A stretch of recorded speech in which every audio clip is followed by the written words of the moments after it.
Hey everybody. I am coming to you today for my weekly video. I'm a day late, but I've tried to upload this about 50 times and have wasted countless hours of my life talking to nobody. So, anyway, this week I want to talk about a subject that is very near and dear to my heart. And the reason that it's so near and dear to my heart is because it's something that I myself have done and I myself have been a victim of. Today I want to talk about bullying. And if you're watching this and you're thinking, but I'm an adult, I don't need to hear this message, you're wrong. Because you do. Because the most hurtful bullying that I have endured in my lifetime has been as an adult. So, if you're one of my lifesavers watching, you got a really long version of the message that I'm going to send today, and I could talk about this for hours and hours, but I want to try to condense it as much as I can. So here we go. There are several types of bullying: physical, verbal, social, and cyber. And they're all pretty self-explanatory, but cyberbullying seems to be the most commonly used and also the easiest to do. Why? Why is it the easiest? Because when you say something to somebody and you're sitting behind your phone texting or behind your keyboard typing, you don't have to look in that person's eyes and see how you just made them feel.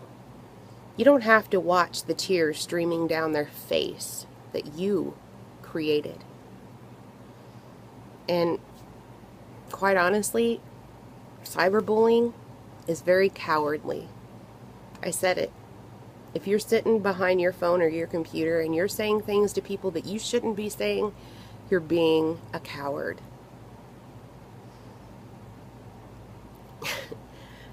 I have been bullied my entire life. I have always been the fat girl. Always. Never a day that I haven't been the fat girl. And it shattered me. And the biggest reason it shattered me is because I grew up believing about myself the things that people were saying about me. That I wasn't worthwhile. That I was ugly. That I'm a terrible friend. That I've been called a prude. That I'm fat. That my teeth are disgusting. That I'm disgusting. I grew up believing those things about myself because people said those things to me so often that I didn't know any different. It took a wake-up call for me to realize that those things weren't true. And guess what? I didn't get that wake-up call until I was 30 years old. I'm going to be 32 this year. So let me tell you, let me get really vulnerable with you for a second and tell you. 2.5 years ago, I was at the worst point in my entire life. I've been dealing with infertility for over 3.5 years, 3 years. I was 409 pounds. I wasn't able to have a career outside the home because of fibromyalgia that more people than not don't even believe exists and don't believe me that I'm in that much pain. They just think I'm being lazy. I didn't feel like I had any good friends. I felt alone. I felt like I wasn't worthwhile. I was on a downward spiral. The only consistent in my life has been a man who loves me with every inch of his being. But I feared that that man was going to walk away from me because I wasn't able to give him children. And I convinced myself that he basically was already emotionally invested in somebody else, and how wrong I was. And then I got a call, an email, asking me to come be a part of a training program to become a certified trainer for lifesavers. To be honest with you, at that point in my life, I probably should have rejected that call because I was in no emotional state to be telling anybody else or trying to educate anybody else on anything. I was looking for a way out. And I'll be honest, if the thought of the pain of killing myself wouldn't have been present, I probably wouldn't be here talking to you today. Thank God for that fear. And then I went to my very first Lifesavers retreat as a certified trainer. And I want to tell you, those 2 retreats in November of 2013 saved my life. So if you're watching this and you were there, thank you. Because I wouldn't be here today had I not went to those retreats.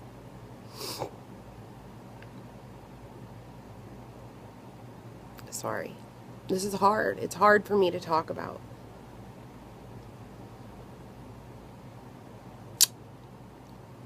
Bullying often leads to self-harm. It did for me. And the thing about it is, I regret that self-harm. And the biggest reason that I regret that self-harm is because every time I look at my wrist, or this wrist, or the huge cut on my thigh, that were all a product of me doing that based on being bullied as an adult. Every time I look at those scars, I think about the pain I felt. I think about the person who inevitably led me to the decision to harm myself. And I think about what was said to me every time. Every single time I look down at those scars. And those people don't deserve my attention. They got me. They got the best of me. And I did something that I'll regret for the rest of my life. So let me tell you this.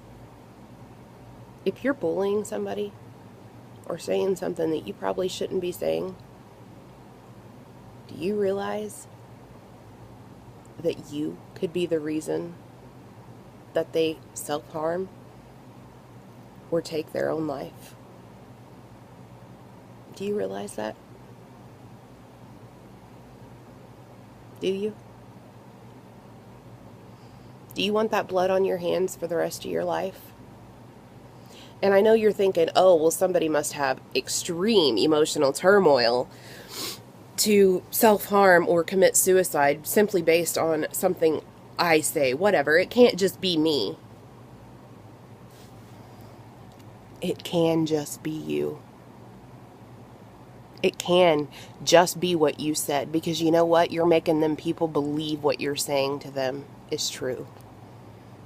So you're at fault. Congratulations. If you're bullying or self-harming, you could be potentially ending somebody's life.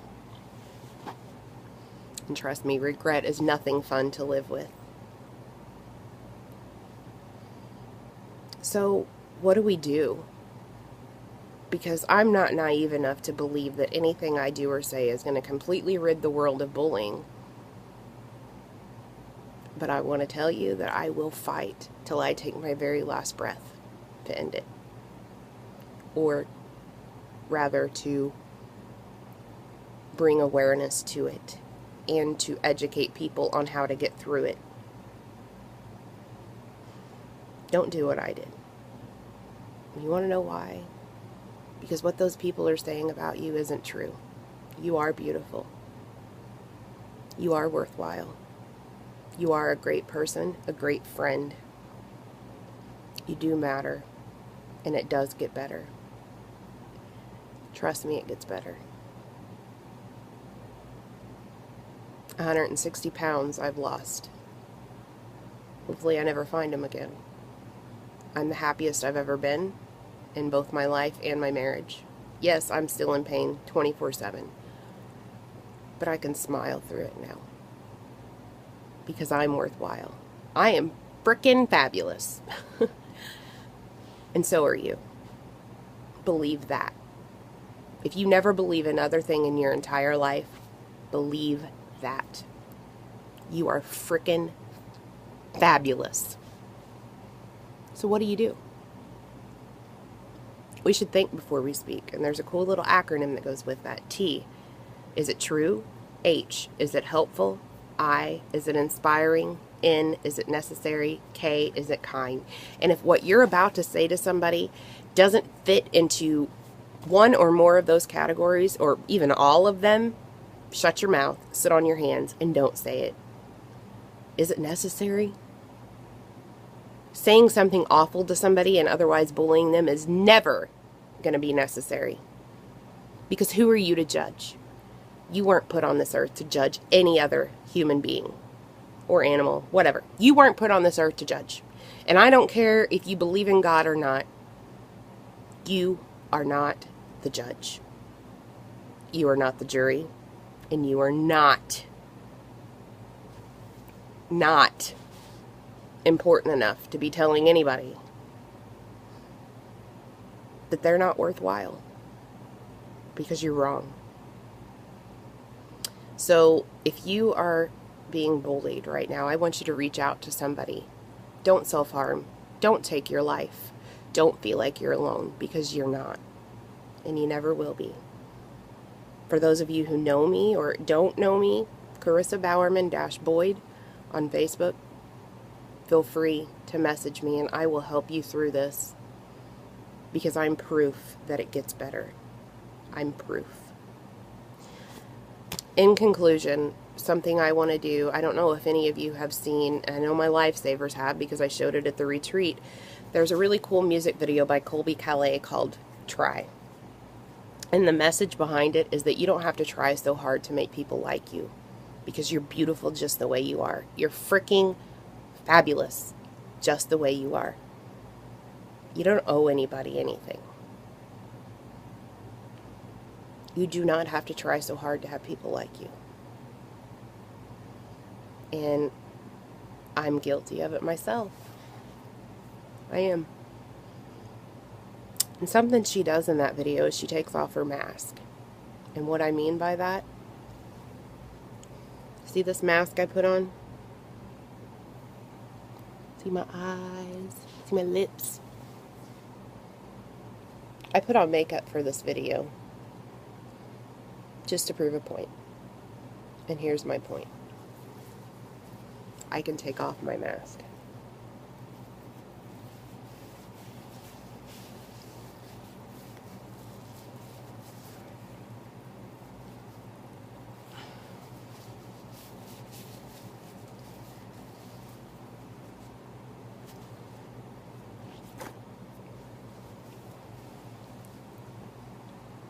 And guess what? I'm still frickin' fabulous. I am. I'm fabulous. I got zits. I had teeth missing. I am fabulous. So are you. So the last thing I want to say. There's a little song by a guy named Mark Wills, and it's called Don't Laugh at Me. And I want to sing you the verse that means so much to me. Don't laugh at me. Don't call me names. Don't get your pleasure from my pain. In God's eyes, we're all the same. Someday we'll all have perfect wings. Don't laugh at me. Be the change you wish to see. It starts with you. If you have children, or you plan to bring children into this world, and you're sitting there bullying somebody online, you're teaching them that that's okay. And it's not okay. Be the change you wish to see. I love you guys.